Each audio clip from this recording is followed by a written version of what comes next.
Chapter 1. An Unhappy Household.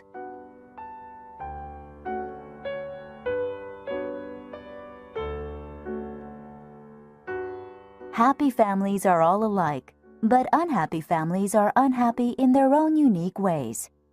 The Oblonsky household was one such unhappy family.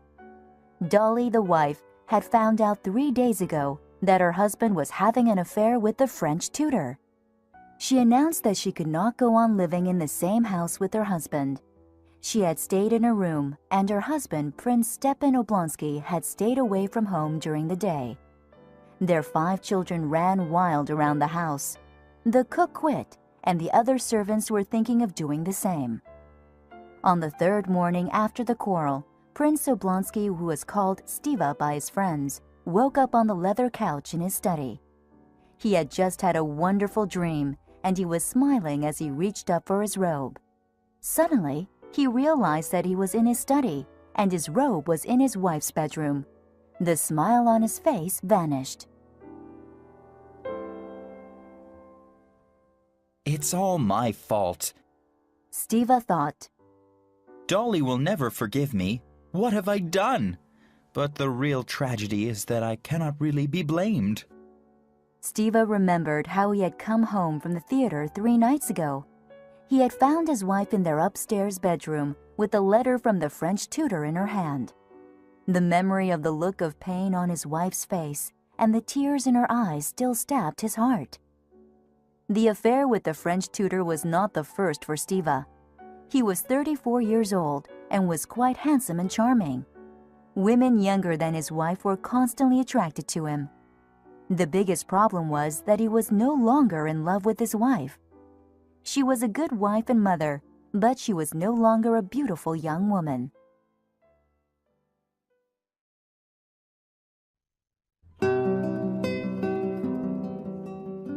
Stiva rang the bell for his servant, who came in with a telegram. Stiva opened it, and his face quickly brightened when he read the contents. His sister Anna was coming for a visit. Anna lived in St. Petersburg with her husband and 8-year-old son. Dolly really liked Anna. Stiva had invited his sister to visit and tried to solve the current situation. The telegram said that Anna would arrive in Moscow by train later today. Stiva dressed and then opened the door from his study to his wife's bedroom. Dolly was standing in front of an open wardrobe. She was trying to decide if she should pack her things and leave with the children. In spite of her anger, Stiva was her husband, and in her heart, Dolly still loved him. Anna is coming today, said Stiva in a soft voice. Well, what is that to me? I can't see her, exclaimed Dolly. I am going to take the children and leave this house. You can live here with your mistress. Dolly, please understand, said Stiva. Understand? You are a repulsive, hateful man. Dolly, please think of the children. It would ruin them to grow up without their father. Don't punish them. Punish me. I'm the guilty one. Stiva pleaded. Without a word, Dolly moved toward the door. Dolly, one more word, Stiva said as Dolly opened the door. Go away! Screamed Dolly, and she slammed the door closed behind her.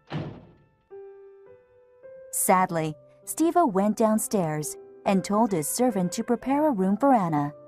Then he left for his office at one of Moscow's courthouses. As a student, Stiva was intelligent, but he had been lazy and mischievous. However, most of the rich and powerful in Russia knew his father, and these connections helped him get a high-paying job in the government. Stiva was not a man who had great ambitions, and he did not work hard. He relied on his charming manners and quick wits to make people happy. At noon, Stiva was leaving a meeting when he saw a broad-shouldered man running lightly up the stairs toward him. Stiva smiled in pleasure. Levin, what a pleasant surprise. What are you doing in Moscow? Said Stiva. I must ask you something. Said Levin. Suddenly, he seemed to be shy. Would you happen to know what the Shcherbakskys are doing? Stiva immediately knew why Levin had come back to Moscow. It was no secret to him that Levin was in love with Princess Kitty Shcherbatsky, Dolly's younger sister. The Shcherbakskys are having a dinner party tonight at 8 o'clock, replied Stiva with a smile. I will send over a servant to announce your arrival in Moscow. Of course, you will be invited. Kitty will be there. In the meantime, let's go get lunch.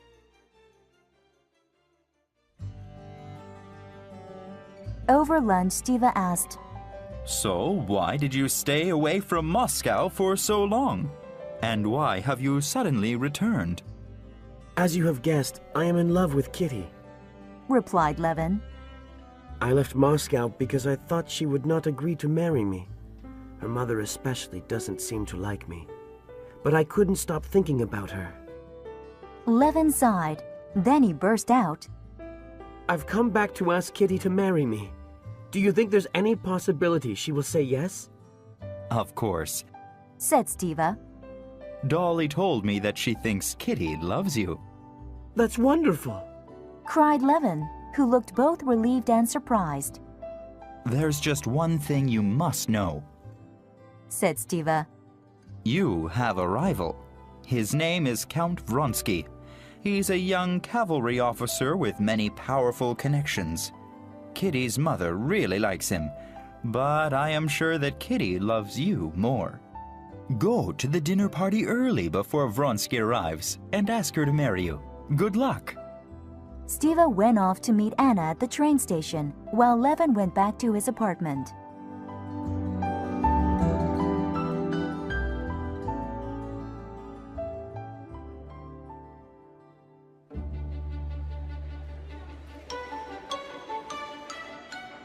Chapter 2. A Chance Meeting.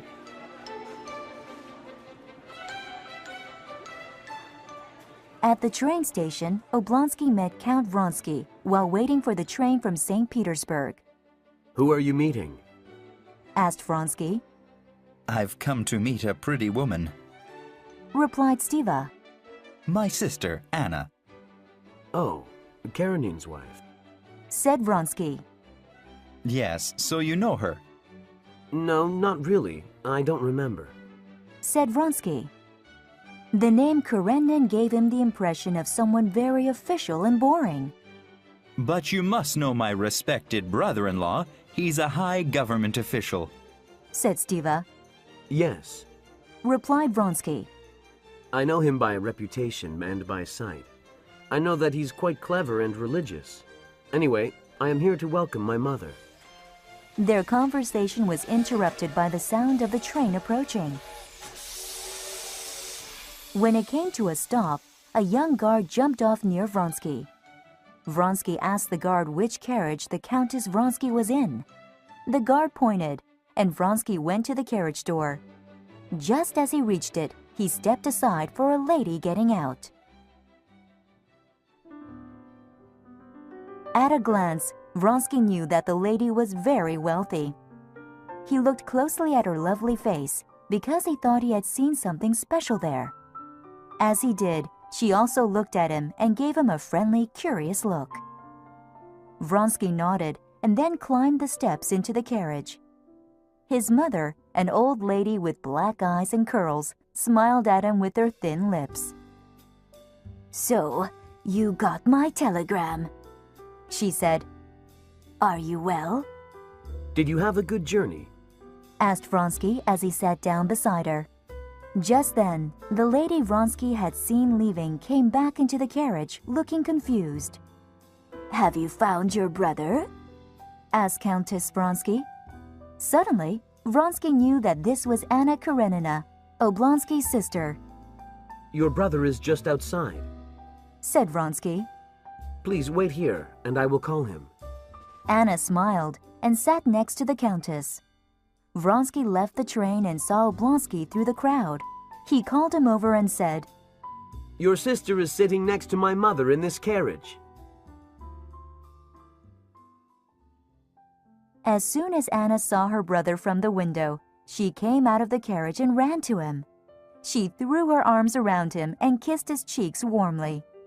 Vronsky helped his mother down the carriage steps. "She's quite charming, isn't she?" said the Countess to her son. Then to Anna she said, "I can speak plainly at my age. I must confess, I have lost my heart to you." Anna looked delighted. She kissed the Countess and then offered her hand to Vronsky. He kissed it and felt a great joy. Just then, there was a great commotion as the station master and several conductors ran past. Their faces were pale and frightened. Vronsky suggested the women go back into the carriage. Then he and Stiva followed the train officials to the front of the train. It was clear that something terrible had happened. A guard had been crushed to death under the train as it had arrived. At the sight of his dead body, Stiva looked very upset, as if he were about to cry. "Oh, this is terrible!" he exclaimed. There was nothing Vronsky or Stiva could do, so they returned to the carriage where Anna and the Countess were waiting. "It was terrible," said Stiva, as he told Anna and the Countess what had happened. "And his poor widow was there. She threw herself on his body and said she had a large family. What an awful thing." "Isn't there anything anyone can do?" asked Anna, her eyes filling with tears. Vronsky looked at her and immediately left the carriage. When he returned a few minutes later, Stiva was telling the ladies about the latest play in Moscow. They left the carriage together and walked toward the exit. As they reached the doors, the station master came running up behind them. Addressing Count Vronsky, he said, "You gave my assistant a large sum of money, sir. What did you want us to do with it?" Well, it's for the widow and her children, of course, replied Vronsky. "You gave money?" asked Stiva. Very kind, very kind." Each couple took a separate carriage from the station to their respective houses. On the carriage ride home, Anna asked, "Have you known Vronsky long?" "Yes, you know he's hoping to marry Kitty." At this news, Anna's mood changed. "Really?" she said softly. "Now let's talk about your affairs." Stiva told Anna everything. When they arrived at his house, he dropped her off and drove back to his office at the courthouse. Although Dolly had told Stiva she did not care if Anna came or not, she was relieved to see her. "After all, it's not Anna's fault," she told herself. "I only know her as a dear friend." When Anna came in, Dolly greeted her eagerly and kissed her. "Dolly, I'm so glad to see you," said Anna. Anna listened very sympathetically to Dolly, and Dolly felt much better after telling the story of her troubles. "Oh, what shall I do, Anna?" asked Dolly when she had finished. "Please help me." "Dolly, Stiva is still in love with you," said Anna.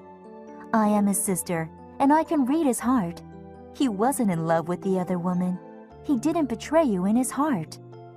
"But what if it happens again?" asked Dolly. "Would you forgive him?" "I don't think it will happen again," replied Anna. Then she thought for a moment. "Yes, I would forgive him."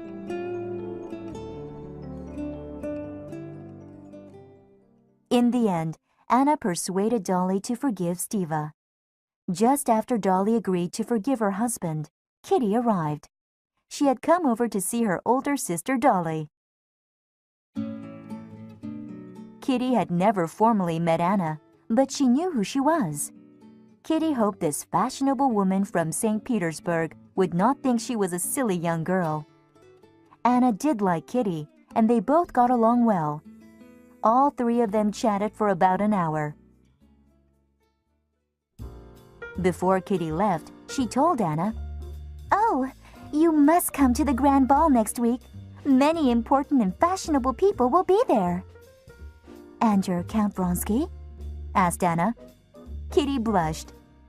"I had the pleasure of meeting him at the train station today," said Anna. "He seems to be a very handsome and generous man. I think I will stay for the grand ball next week." Kitty left, and Dolly told the servants to prepare dinner.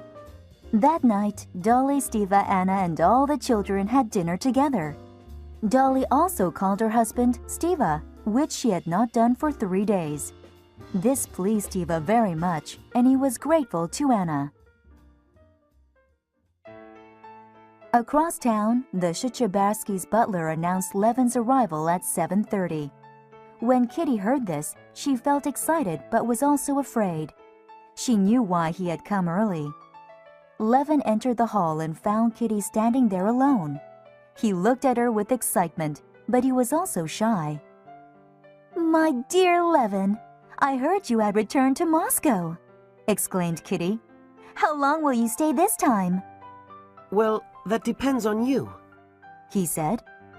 I mean, what you should understand is, I came to be my wife. Kitty felt overjoyed, which surprised her. She was very fond of Levin, whom she had known since childhood. However, she thought of Levin more like a brother than a possible husband. She did not expect to feel such strong emotions at his marriage proposal. But then she remembered Vronsky, and she looked at Levin steadily. "No, it cannot be," she said softly. "Forgive me." Levin stood still for a moment. Then he said with a broken heart, No, of course you can't. I understand. Levin was about to leave when a handsome man in a uniform came in. Levin watched Kitty greet Vronsky. Her eyes and face were bright as she looked at him. He could see that Kitty truly loved Vronsky.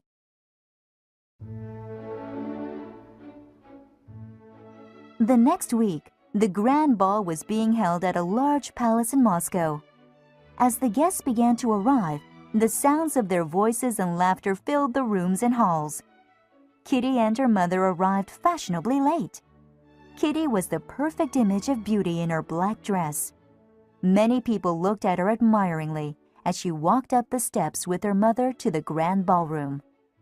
At once, Kitty saw that the most important people at the ball were talking together in one corner of the room. Stiva was there with Dolly. Anna, in a beautiful black velvet dress, was also there. She did not look like a woman who had an 8-year-old son. He was also there, Kitty's love, Count Vronsky. Kitty's heart beat a little faster at the sight of the uniformed Count. As Kitty joined the group, Anna smiled at her and complimented her dress and beautiful appearance. Count Vronsky asked Kitty to dance. While they danced, they did not talk about anything important, but Kitty was not worried. She was sure that he would ask her to dance the most important dance of the evening, the mazurka.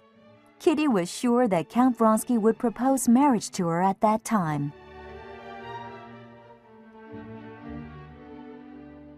After this first dance, Kitty had to dance with several young men who were competing to dance with her. She could not refuse them.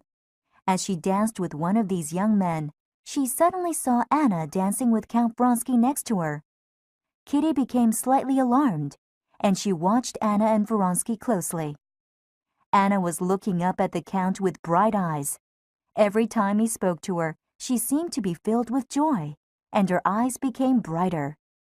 To Kitty's horror, the same expression of excitement and happiness was reflected on Vronsky's face.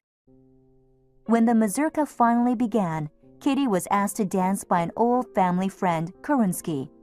She accepted, as she could see Vronsky was already dancing with Anna. The more Kitty looked at them, the more she realized that they were very attracted to each other. Kitty was heartbroken. Later in the dance, Anna and Kitty found themselves dancing next to each other. Anna reached out her hand to Kitty, but Kitty ignored it and moved away. Suddenly, Anna saw the look of despair and jealousy on Kitty's face.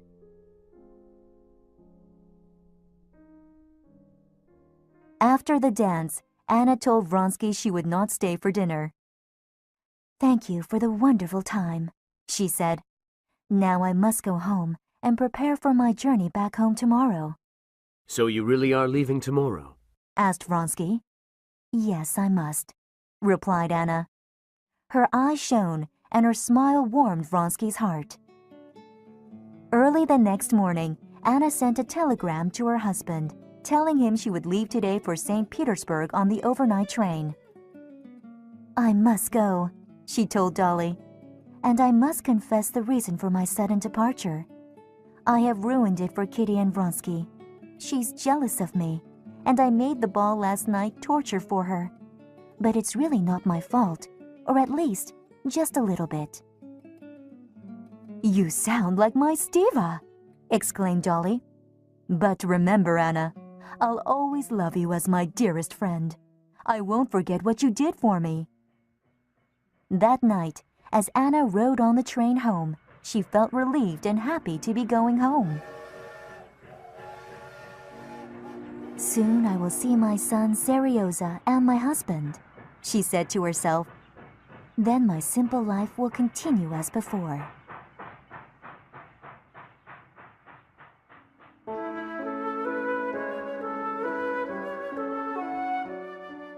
Chapter 3. Romance in St. Petersburg.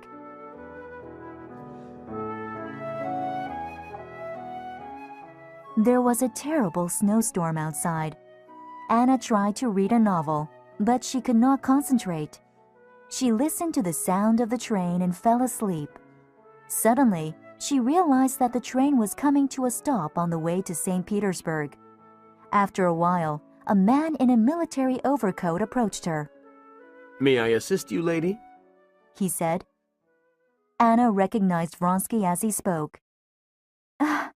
I didn't know you were coming to St. Petersburg, exclaimed Anna joyously. What business do you have there? Can you not guess? Asked Vronsky. I have come to be where you are. Anna felt torn between joy and fear. For a long time she was silent. Then she said, You should not say that, and I beg you, if you are a gentleman, to forget it as I shall forget it. With that, she closed her eyes and tried to sleep.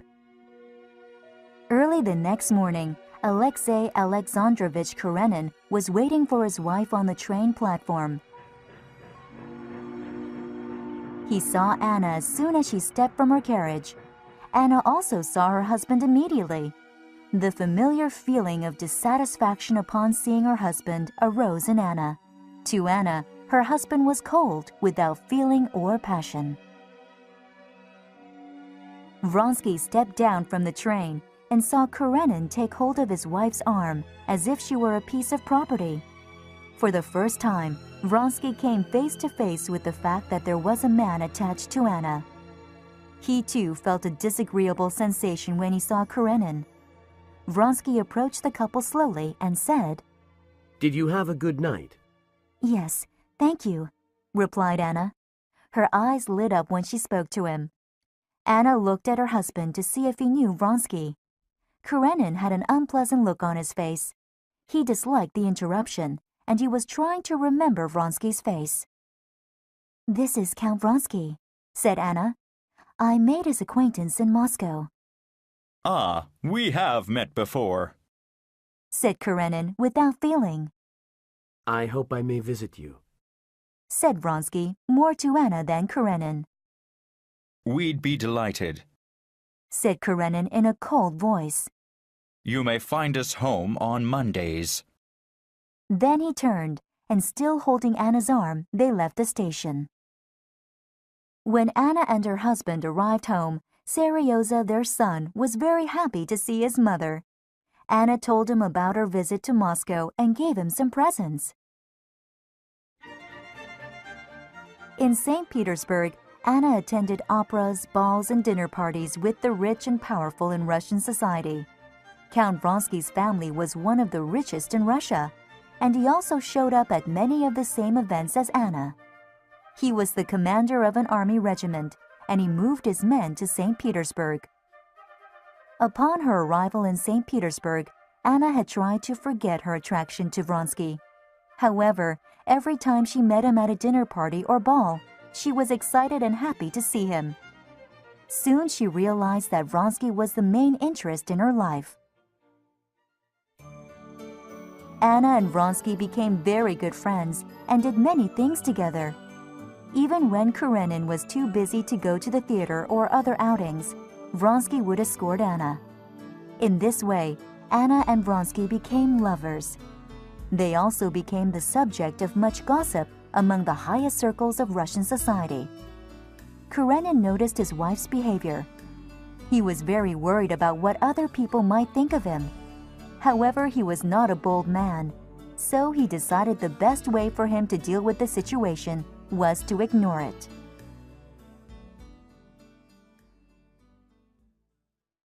One day, Vronsky called on Anna when Karenin was away.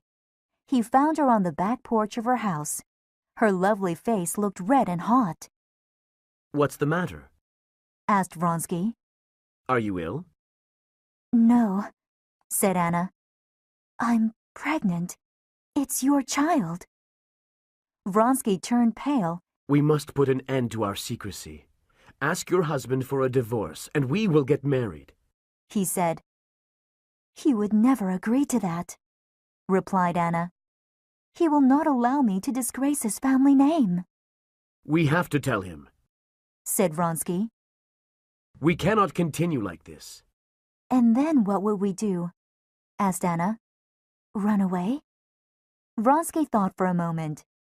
"Yes, that is the only solution then. If he doesn't give you a divorce, we will leave Russia." Vronsky did not know that this would be very difficult for Anna. She loved Vronsky, but she did not want to be away from her son. However, there was no choice for her.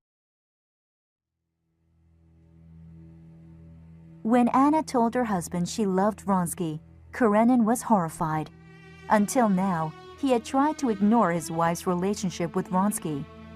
Anna's direct announcement of her love for Vronsky and the fact that she was going to have his child forced him to confront the situation.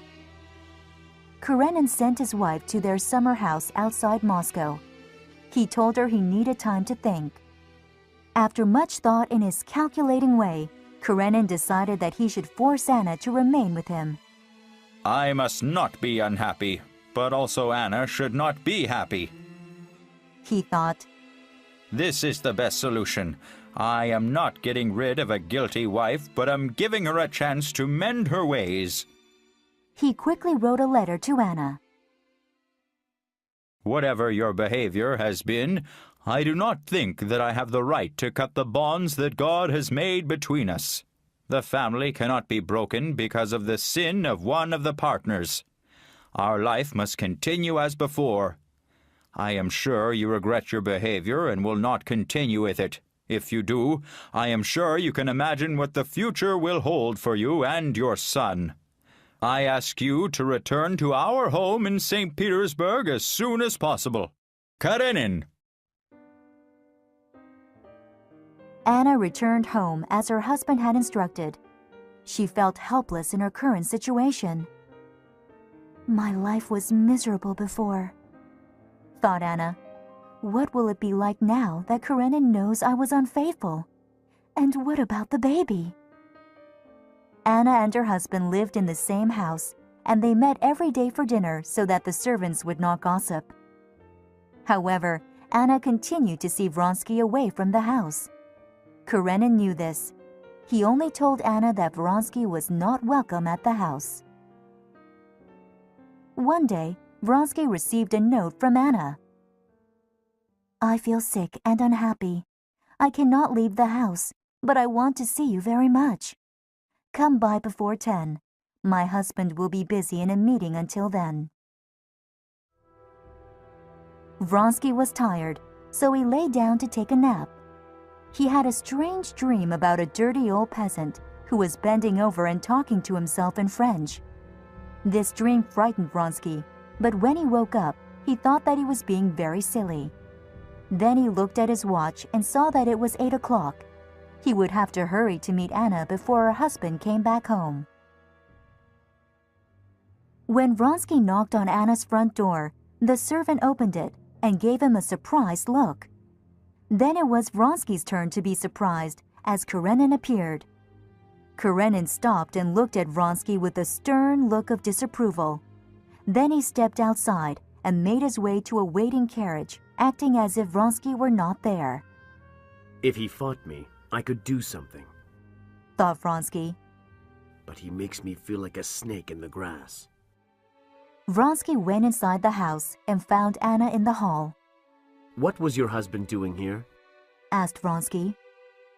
He was away, but he came back for something unexpectedly, said Anna. I'm sorry you met each other. Tell me about this illness, said Vronsky. Is it because you are expecting our child soon? Anna smiled in a gentle way. Soon, our problems will be over. We shall all be at peace. What do you mean? Asked Vronsky. I will die in childbirth, said Anna. I know it. Last night, I dreamed that there was a dirty old peasant who was bending over. He was muttering in French. I was so frightened. That's when I knew I would die in childbirth. Vronsky remembered his own dream, and for a second he was also terrified. Then he shook himself and said, What nonsense! You should not believe your dreams. The next morning, Karenin walked into Anna's bedroom without knocking. The only thing I asked you to do, Karenin said to Anna, is not to receive your lover in our house. Now that you have disobeyed me, I will divorce you and take your son away. He will go and live at my sister's. Anna grabbed her husband's arm and cried, Please, leave me, Serioza. Karenin only pulled his hand free and left the room. He went to Moscow on business for 3 days. In Moscow, Karenin was walking out of the office of a high government official when he heard someone calling his name. He looked around and saw Oblonsky. Karenin was not happy to see his wife's brother. Oblonsky ran over to speak with him. Why didn't you tell us you would be in Moscow? He said. We're having a dinner party tomorrow night. Come over between 5 and 6 o'clock. Karenin hesitated. Then he said, I can't come to your house. I don't mean to be rude. It's just, I am going to divorce your sister. Oblonsky had heard rumors that there were problems between his sister and her husband. Now he knew those rumors were true, but he did not want to believe them. He said, No, it's not possible. Anna is such a fine and splendid woman. There must be some misunderstanding. I wish it were just a misunderstanding, replied Karenin.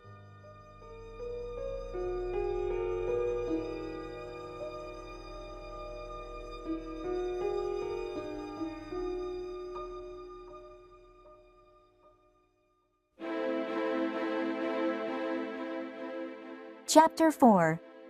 Forgiveness. Karenin returned to his lonely hotel room. There he found a telegram waiting for him from Anna. The telegram read, I am dying. I beg you to come. I shall die easier with your forgiveness. Is this some kind of a trick? Asked Karenin. But if she really is dying and I refuse to see her, it would be very cruel. I must return home. Karenin knew that Anna was going to give birth to Vronsky's child soon. He guessed that Anna's health was poor because of the coming childbirth. When he arrived home, a servant opened the door for him. How is my wife? Asked Karenin. She gave birth to a daughter yesterday, replied the servant. but she is very sick today. The doctors are worried. Karenin noticed a strange hat and coat hanging in the hallway. Who is here now? He asked. The servant hesitated for just a second. Count Vronsky, sir.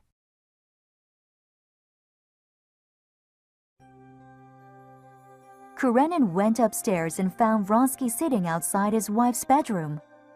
Vronsky had his face buried in his hands. He looked up at the sound of Karenin's approach. She is dying. he said. The doctors say there is no hope. Let me stay here.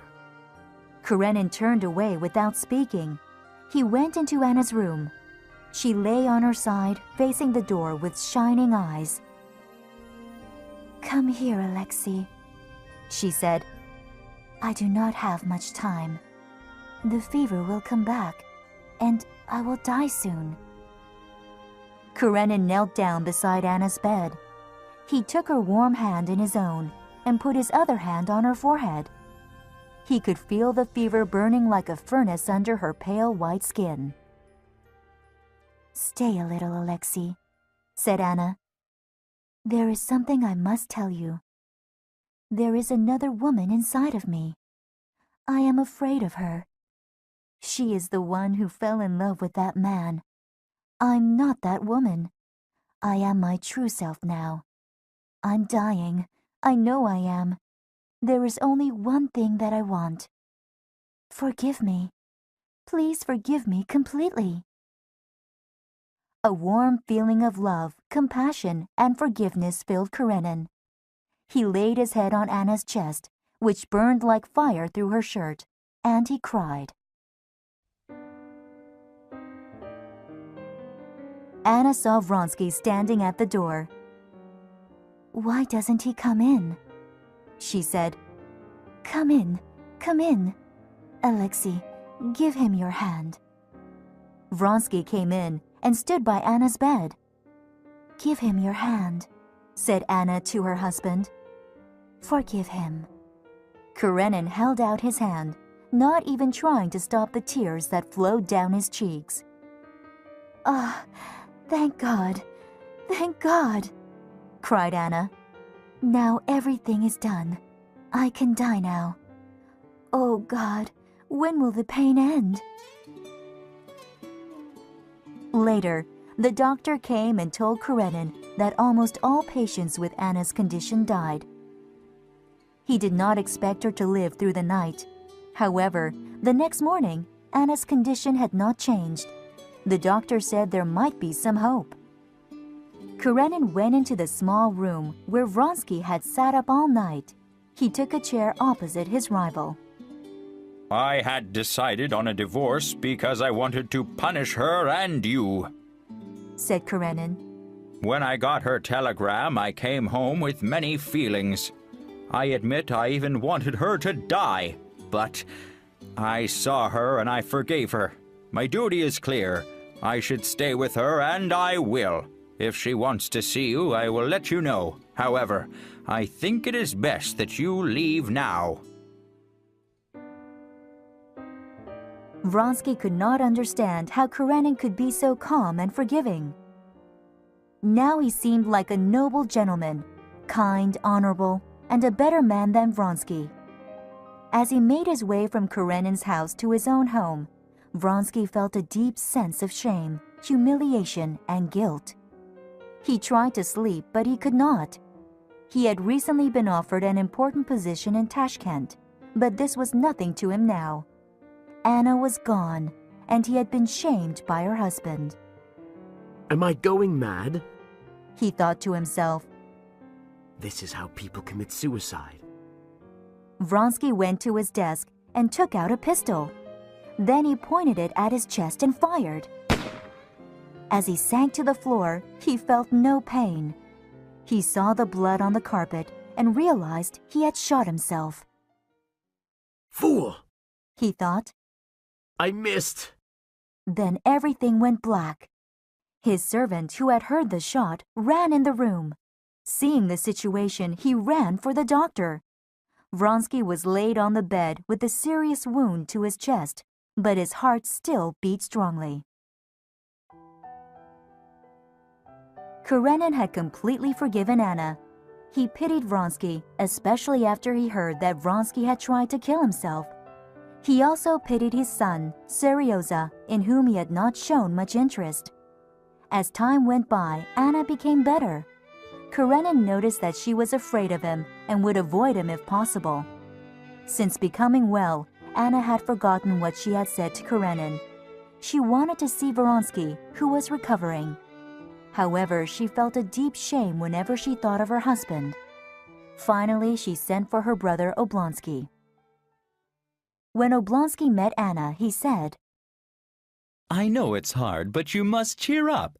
Nothing is so terrible to make you unhappy all the time. No, Stiva, said Anna. I am lost, but my misery is not over yet, and the end will be terrible. You had the bad luck of falling in love with a man who was not your husband. Your husband forgave you, but can you continue living with him? Do you want to? Does he want to? I don't know, said Anna. I have no idea what he wants. Then let me sort this out for you, said Oblonsky. He's miserable, you're miserable. What good can come out of this situation? A divorce would solve everything. I will go to him now and arrange for a divorce. Oblonsky found Karenin sitting at his desk in his study. I hope I'm not disturbing you, said Oblonsky as he entered the room. I wanted to talk with you about my sister. I can think of nothing else, sighed Karenin. Look, I have just written her this note. Karenin handed Oblonsky a short note that read, I can see that you are not comfortable being around me. I promise you that I would forgive you with all my heart. When I saw you at the time of your illness, my only desire was that you would become a good wife again. But now I see that is impossible. Tell me what will make you happy and give you peace. Whatever you ask, I will grant. Oblonsky read the note with wonder. He was amazed at how generous Karenin was. I have to know what she wants, said Karenin. Well, that is simple, replied Oblonsky. She wants a divorce, and this way you both can have your freedom. All right, exclaimed Karenin. If she desires it, I will give her a divorce, even if she takes away my son. Oblonsky smiled gently. Believe me, she will appreciate your generosity. I am only doing my best to help you and her.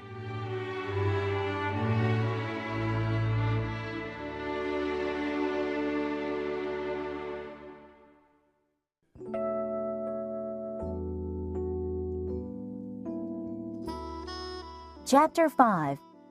Escape.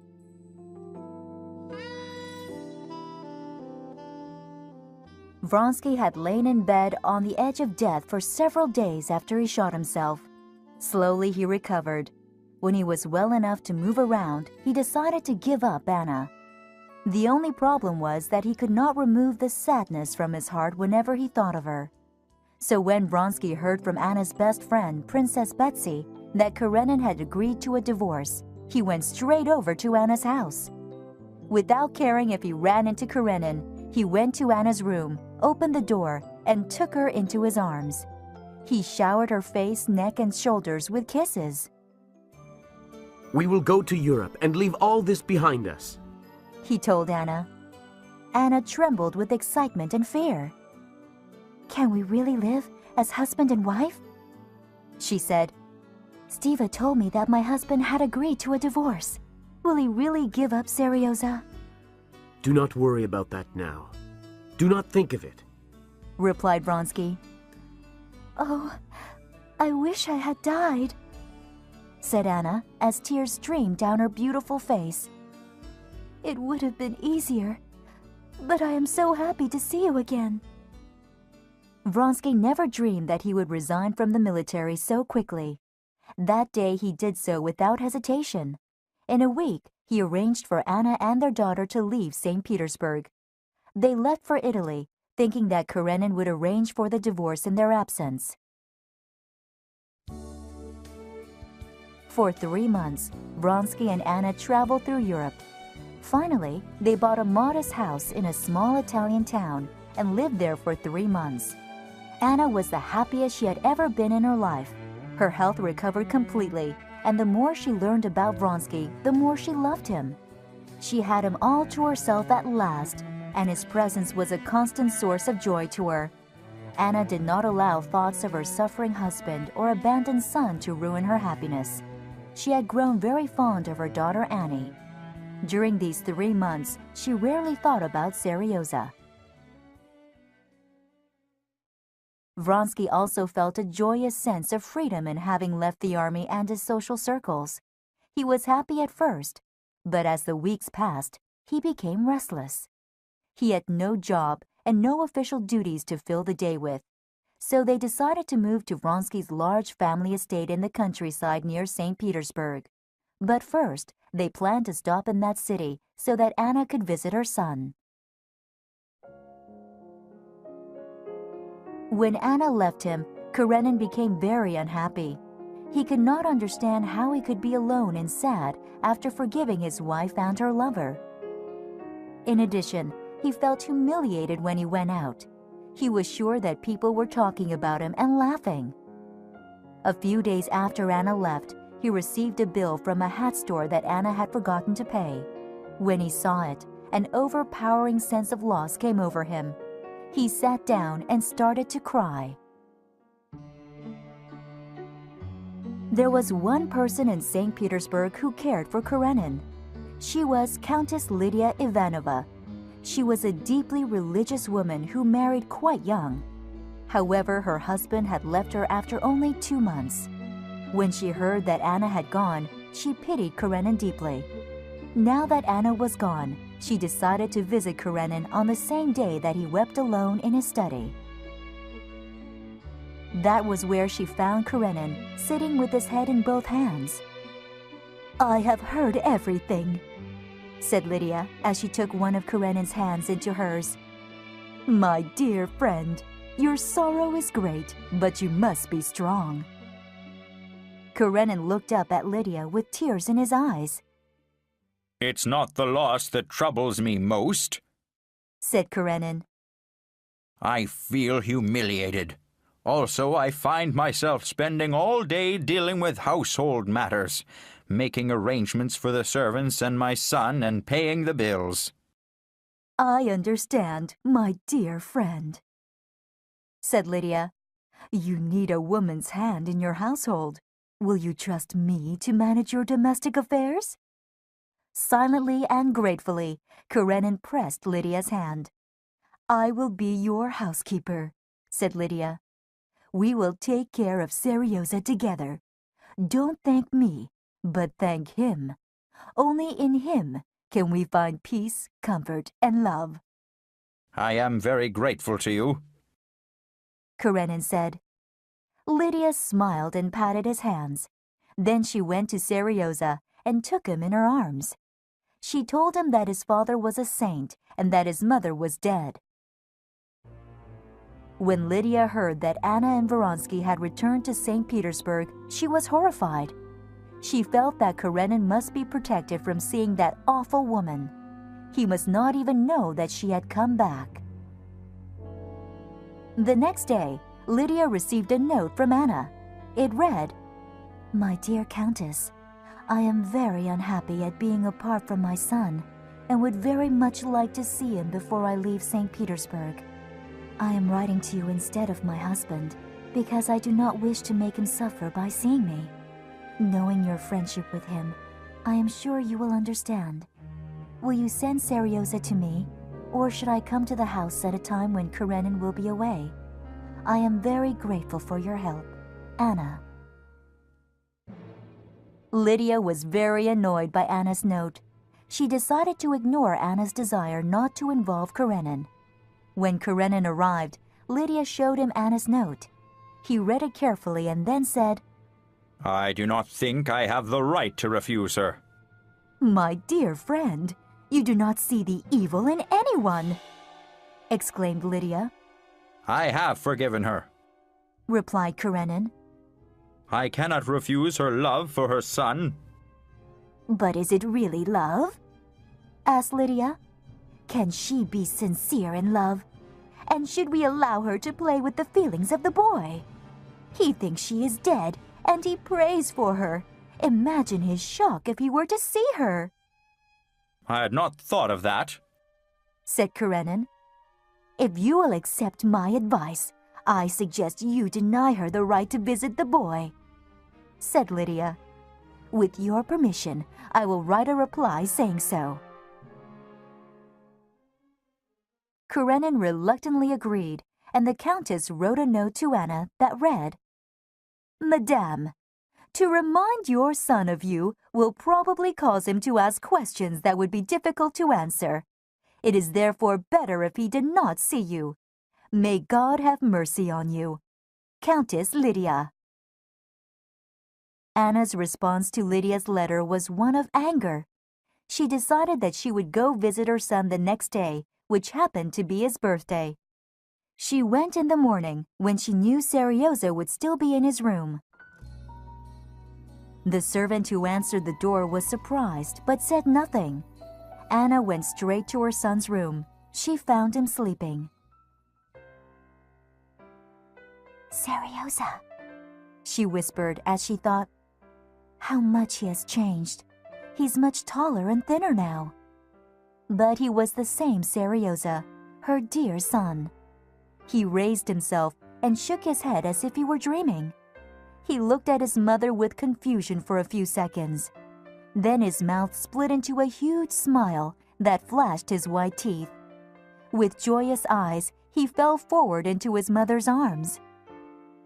"Serioza, my darling boy," said Anna. "Mama," he said, "I knew you would come on my birthday. I just knew it. I'm going to get up now." Anna was watching him with tears flowing from her eyes. "You didn't think I was dead, did you?" asked Anna. "I never believed it. I knew you would come," said Serioza. Then he laughed. "Mama, you're sitting on my clothes." "Serioza," said Anna, "you must love your father. He is kinder and better than I am. I have been wicked to him. When you are older, you will understand."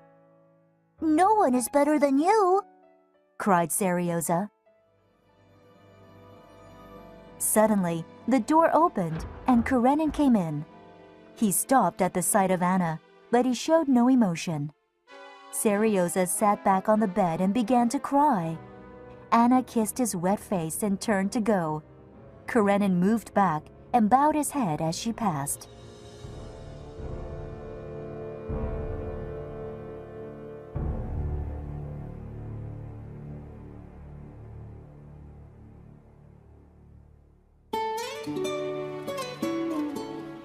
Chapter 6. Jealousy.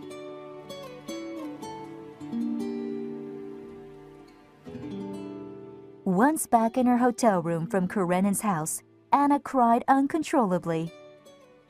"Why isn't Vronsky here in my time of need?" thought Anna. Desperately, she imagined that he had left her too.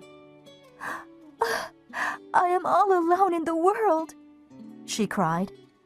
Quickly, she sent a message to Vronsky asking him to come at once through a hotel servant. A little while later, the servant delivered a reply which said he would come back soon with a friend, Prince Yashvin. A strange idea grew in Anna's head. Why doesn't he come back alone? I can't tell him about my suffering if he is not alone. Does he still love me? Is he trying to avoid being alone with me? If he doesn't love me anymore, he should tell me. However, when Vronsky and Yashvin arrived, Anna was very charming. During their conversation over dinner, Yashvin talked about politics. Vronsky seemed to be very interested. Anna got the impression that Vronsky wanted to move to Moscow to run for government office. After Yashvin left, Anna said, "It will be nice to live on your family's estate in the countryside." Vronsky hesitated and seemed a little guilty. Actually, my mother is currently staying there. He replied. It would not be proper for us to live there while she is there. Besides, we should wait for the divorce. Anna felt lost. In the next few days, Vronsky would go out to dinner parties or to the opera without her. She could not go because she would be the subject of much gossip. However, Vronsky needed to go there to make important connections. He had decided to become a politician. During this time, Anna became jealous. She imagined Vronsky meeting many young and beautiful women at these social events. She was afraid he might fall in love with another woman. This was actually her worst fear, because Vronsky had once told her, without thinking, that his mother wanted him to marry the young Princess Sorokina. One evening, Anna became tired of staying at home by herself and went to an opera. During the performance, a member of the royal family who was sitting next to her said hello. Anna had known him for a long time. Suddenly, his wife stood up and said she would not be seen with such a wicked woman as Anna. The wife left abruptly, and her husband followed. All he could do was nod to Anna in pity. Most of the audience in the opera house saw this incident. Anna was extremely humiliated. She stayed as long as she could, frozen in her seat. After a few minutes, she went back to her hotel room and cried. Anna was waiting for Vronsky to return from a dinner party. They had argued the day before, and Vronsky had been away from home the entire day. Anna was feeling miserable and lonely, and she decided to forgive him everything so that they could be friends again. When Vronsky came in, she said, "Well, did you have a good time?" Vronsky could see that Anna was in a good mood, so he said, The same as usual. "Darling," said Anna, "I went for a drive today. It was so lovely, and it reminded me of the country. Your mother has moved to her country house by Moscow, so your estate is empty. We can wait for the divorce in the country," Yes, I agree. said Vronsky. When do you think we should go? "How about the day after tomorrow?" suggested Anna, Yes. Oh, actually, no. said Vronsky. The day after tomorrow is Sunday, and I must visit my mother.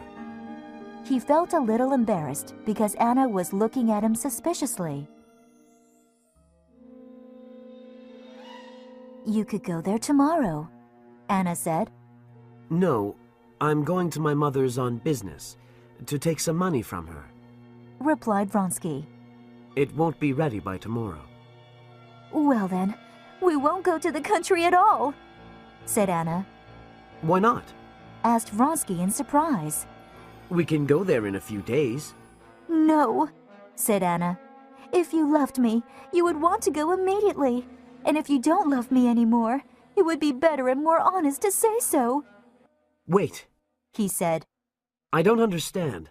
I said we must postpone our departure for a few days, and you accuse me of not loving you anymore. Without looking at him, Anna pulled her hand away from him and left the room. "He hates me, that is clear," thought Anna. "He is in love with another woman." Thinking back to her illness during childbirth, Anna thought it would have been much better if she had died then. "If I die, then all the shame and disgrace I have brought on my husband and Seryoza will be wiped out," thought Anna. "And if I die, he too will be sorry." The next morning, as Anna and Vronsky were having breakfast, a telegram arrived for him. He read it and seemed to be hiding it from Anna. She asked who it was from. It's from Stiva. He said. "Why don't you show it to me?" asked Anna. All right. Said Vronsky reluctantly. Read it yourself. The telegram read, Have seen Karenin, but little hope of divorce. Anna said, "There was no need to hide this from me. A divorce doesn't interest me. Why does it interest you?" Vronsky felt frustrated. Because I like things to be definite. He said, And I think the reason you get upset so easily is because your position is uncertain. "My position is certain," replied Anna. "I am completely in your power. It's your position that is not sure." Anna, if you think I want to be free... Vronsky started to say. Anna interrupted him. "I really do not care what your mother thinks and whom she wants you to marry." We are not talking about that. Shouted Vronsky. "Yes, we are," replied Anna. And let me tell you, I do not care about the heartless woman, whether she is old or not, and I do not want to have anything to do with her." Vronsky became very cold and angry. Anna, please do not speak about my mother like that. Show some respect. Anna spent the whole day in her room. Again, the thought of death came into her mind as the only solution to her problems. Nothing mattered to her now, whether they went to the country or not. All that mattered was to punish Vronsky. Anna laid down for a nap and had the same strange dream about the dirty peasant muttering in French. She woke with a start and heard a carriage outside. Looking out the window, she saw a young, pretty girl lean out. Vronsky ran out of the house and took a package from the girl. He said something and she smiled. Then her carriage drove off and Vronsky came back inside. Trembling with fear and anger, Anna went to Vronsky's study. She decided to tell him she would leave him. That was Princess Sorokina, said Vronsky. She brought me some documents from my mother. We are going to visit her tomorrow, aren't we? You are, but I am not, said Anna. She started to leave. Anna, we cannot continue like this. You will be sorry for this, said Anna, and she left. Vronsky saw the despair in Anna's eyes. He got up to follow her, but then he sat down again. No, he thought. I've done everything I can. She needs to be left alone now. He sent for a carriage and prepared to visit his mother alone. The carriage arrived a few minutes later, and he left the house. Anna saw him leave through her window. A sudden horror gripped her heart. He has left me. It's all over now, she thought. Quickly, she ran downstairs. Where has he gone? She asked a servant. To the railway station, came the reply. He is going to catch a train to Obiralovka. Obiralovka was the district where Vronsky's mother lived. Anna sat down and quickly wrote a note. It's all my fault. Come back home. We must talk. For God's sake, come back. I am very frightened. The servant took the note. Half an hour later, he came back and said he was too late in getting to the train station. Vronsky had already left. Quickly, she wrote out a telegram and told the servant to send it.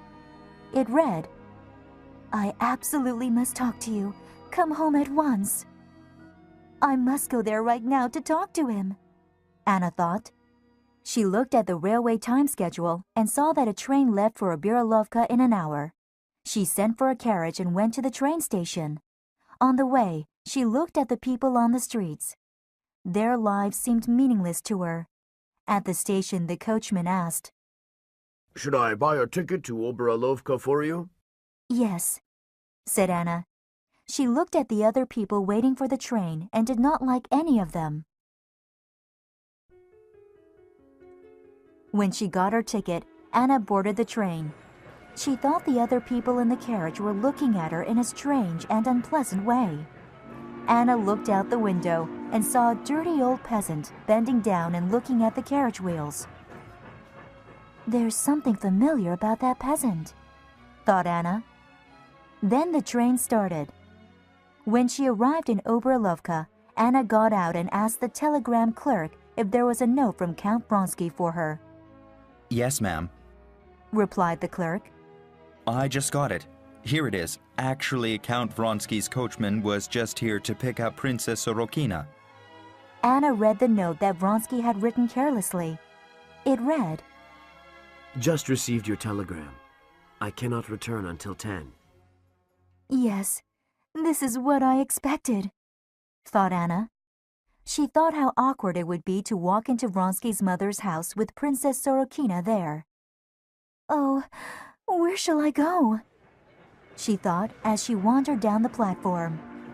She wanted to be alone, and there was no one at the end of the platform. Another train was approaching, and the platform began to shake.